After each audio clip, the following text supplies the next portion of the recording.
செல்வங்களே, இறைவனுக்கு வணக்கம்.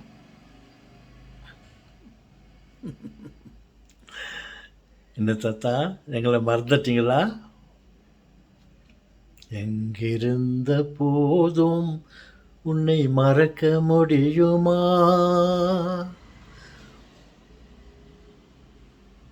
ஓகே.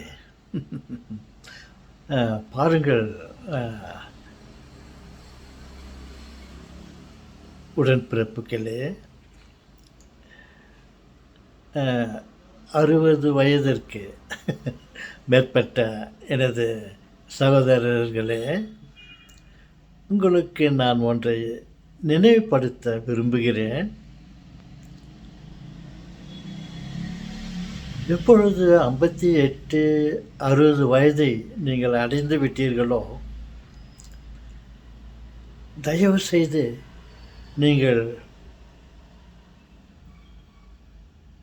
உங்கள் வேலையிலிருந்து ஓய்வு எடுத்துக் கொள்ளுங்கள். ஒரு தொழிற்சாலையிலே வேலை செய்து கொண்டு இருக்கிறீர்களா? அவர்கள் உங்களை எப்போது ரிட்டையர்டு அப்படின்ட்டு முடிவெடுத்து உங்களை வீட்டுக்கு அனுப்பி விட்டார்களோ, அதன் பிறகு நீங்கள் வீட்டில் வந்து சில வேலைகளை தவிர்ப்பது மிகவும் நல்லது. இயந்திரத்தில் மெஷினில் வேலை செய்வது கண்டிப்பாக தவிர்த்து கொள்ள வேண்டும். மின்சார சம்பந்தப்பட்ட எலக்ட்ரிக் அண்ட் எலக்ட்ரானிக் வேலைகளை நீங்கள் கண்டிப்பாக, முடிந்த அளவுக்கு இல்லை, கண்டிப்பாக நீங்கள் ஈடுபடக்கூடாது. குறிப்பாக மின்சார சம்பந்தப்பட்ட வேலைகளை நீங்கள் செய்வது பாதுகாப்பு இல்லை. உங்களை அறியாமலேயே நீங்கள் பல தவறுகளை செய்வீர்கள். ஞாபக மருதியினால் பல தவறுகளை செய்வீர்கள். அதனால் உங்களுக்கு பல விபத்துகள் ஏற்படும். வயதான காலத்தில் நீங்கள் எந்த விபத்திலும் இன்வால்வ் ஆகாமல் இருந்தால் நல்லதுன்னு நினைக்கிறேன். அப்போது எப்படி நாங்கள் பழுப்பது? அவர்கள் ரிட்டையர்ட் பண்ணிவிட்டார்கள். எங்களுக்கு அன்றாட உணவு வேண்டுமே என்று கேட்டீர்களே. ஆனால் நாம் இறைவனிடம் கேட்டிருக்கிறோம், எங்கள் அன்றாட உணவை எங்களுக்கு இன்றே தாரும் என்று கேட்டிருக்கிறோம்.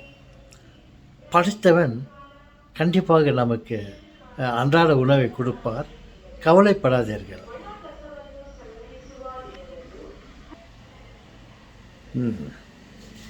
அப்புறம் நாம் தொழிற்சாலையில் பணிபுரியும் பொழுது, வேலை செய்யும்பொழுது நமக்கு நாம் கிடைத்த சம்பளத்தில்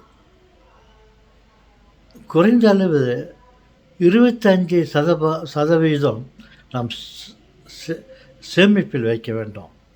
அது என்ன இடையூறு இருந்தாலும் நாம் சம்பாதிக்கவில்லை என்று நினைத்து கொண்டு நாம் சம்பாதிக்கும் பணத்தில் 25% நாம் சேமிப்பில், கட்டாய சேமிப்பில் ஈடுபட்டு நாம் சேமித்து வைத்துக்கொள்ள வேண்டும். அப்பொழுது தான் நமது ஓய்வு காலத்தில் நமக்கென்று ஒரு சிறிதளவு நாம் சாப்பிடுவதற்கு நமக்கு பணம் இருக்கும். இருப்பதையெல்லாம்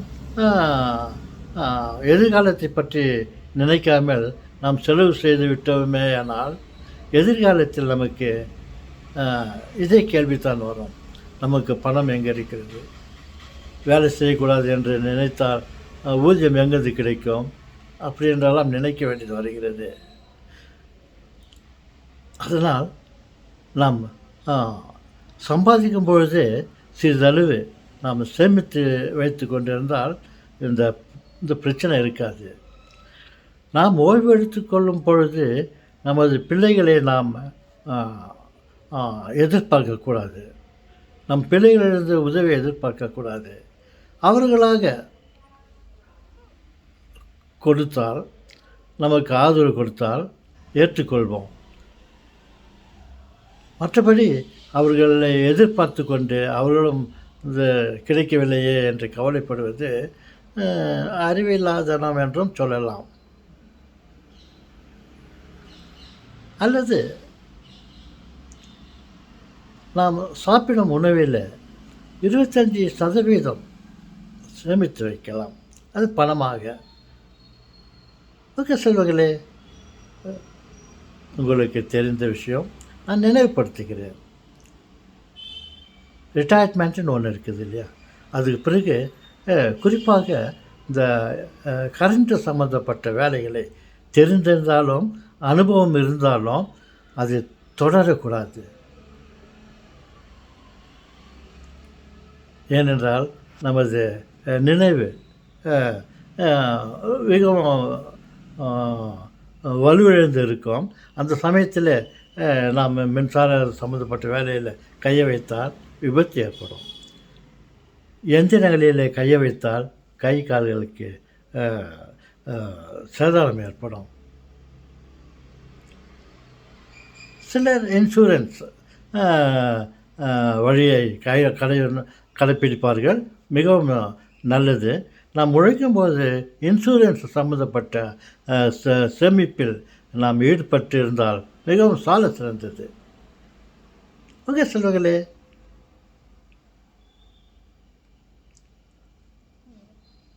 நான் சொல்வது ஓரளவு பயனுள்ளதாக இருக்கும் என்று நான் நினைக்கிறேன். ஏனென்றால் நானும் இந்த பிரச்சனையில் ஈடுபட்டிருக்கிறேன். எனக்கு ஓய்வு எடுக்கும் காலத்தில் எனக்கு உதவி செய்வதற்கு என்னுடைய சொந்த பணம் என் கையில் இல்லை. வீடு வாசல் இருக்கலாம் ஒருவேளை, அதுக்காக அதை பிட்டு அதை நாம் சாப்பிட முடியாது. இருப்பதற்கு வீடு இருக்கும், உண்பதற்கு சரி செல்வங்களே, மேற்கொண்டு பேச ஆசைப்படவில்லை. நீங்கள் தெரிந்து கொள்ளுங்கள். ஆபத்துக்காக ஓய்வு எடுக்கும் காலத்தில் விபத்தான வேலைகளில் இருந்து விடுபட்டு இருந்தால் நல்லது. வணக்கம்.